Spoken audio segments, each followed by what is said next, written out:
aqui em Jonas capítulo 1, diante da tempestade, aqueles homens ímpios, a primeira coisa que eles fizeram foi orar. A segunda, jogaram as cargas do navio para fora. É dose quando ímpios são mais espirituais e prudentes do que os crentes. Oração e ação. Oração e ação. Se na semana passada eu falei que Deus é soberano sobre todas as coisas, citei várias passagens que falam sobre isso, como Isaías 45. Eu sou Deus e não há outro Deus além de mim, eu crio a paz e faço o mal. Amós, sucederá algum mal à cidade sem que eu tenha feito? Eu mato e faço viver. Deus é soberano sobre os bons e os maus, sobre a luz e as trevas. Todas as coisas que acontecem aqui, de alguma maneira, acontecem porque estavam debaixo da vontade e soberania de Deus. Mas a mesma Bíblia declara que nós somos responsáveis por aquilo que fazemos, que Deus não induz nenhum homem ao pecado, como diz Tiago. Ninguém ao ser tentado diga, fui tentado por Deus, porque Deus não tenta ninguém. Cada um é tentado pela sua própria cobiça. Ou seja, a Bíblia anuncia que Deus é soberano e ao mesmo tempo que o homem é responsável.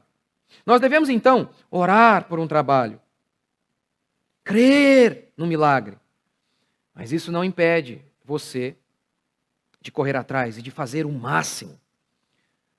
A mocinha que quer casar, ela deve abrir a boca e orar, mas fechar a boca, comer um pouco menos também ajuda.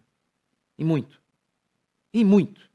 Para aqueles que dizem que o cuidado do corpo e a beleza não importa, isso é tolice. Tolice mesmo. Não é verdade. Não é verdade. Mas Deus é soberano. Mas às vezes você está comendo demais. Deus é soberano sobre o bem e sobre o mal. Essa doutrina é perigosa. Sim, todas são, disse Martin Lloyd Jones. Todas. Todas são. Por exemplo, eu prego aqui sobre o homem ser o cabeça de sua casa. E aí, o que acontece às vezes? Estou lá conversando com o casal. E aí, pau quebrando. E aí o homem fala, mas eu fiz o que o pastor falou. Eu falei, isso aí? Que dia? Que hora? Hã? Nunca falei isso aí. Distorceu totalmente. Não julgueis, está escrito ali. Mas muitos pegam essa passagem bíblica e a utilizam como desculpa para viver em pecado sem que ninguém os julgue. Por outro lado, outro texto. Julguem pela reta justiça. O homem espiritual julga todas as coisas. E aí muitos crentes, principalmente os reformados, também pegam essa passagem como justificativa para serem contenciosos, vingativos, carnais, usando como desculpa da verdade para expor o seu coração maligno, podre e arrogante, que se considera melhor do que os outros. Portanto, o problema não é a doutrina bíblica, é o coração humano. É o coração humano. E é nesse sentido que muitos pastores, muitas igrejas reformadas, elas estão morrendo. Morrendo. Primeiro, porque não têm filhos. Segundo, porque não evangelizam. Mas esses pastores crentes na soberania de Deus dizem, a salvação é algo de Deus. Ninguém pode fazer nada por isso. E o que esses pastores fazem? Nada mesmo.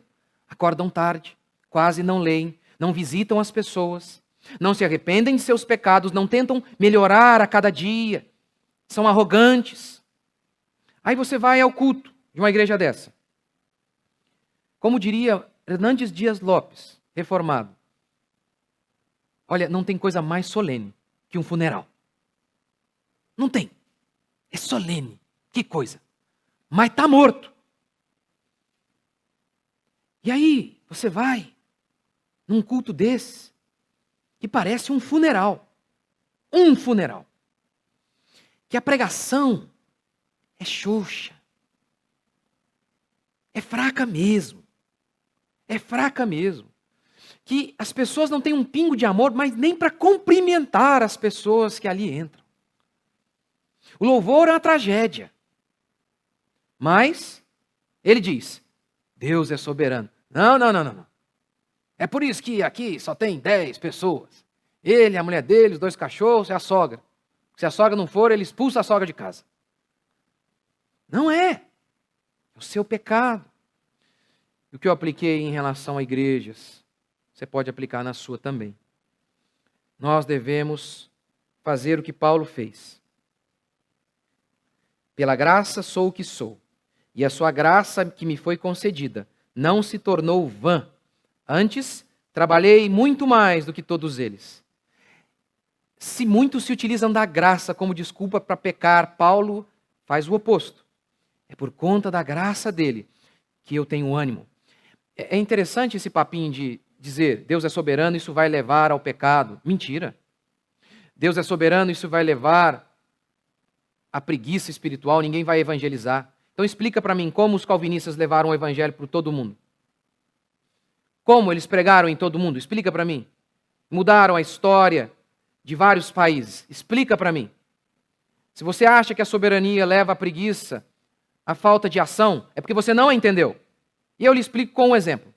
Paulo estava em uma cidade e estava com medo. Então Deus o consola e o anima como?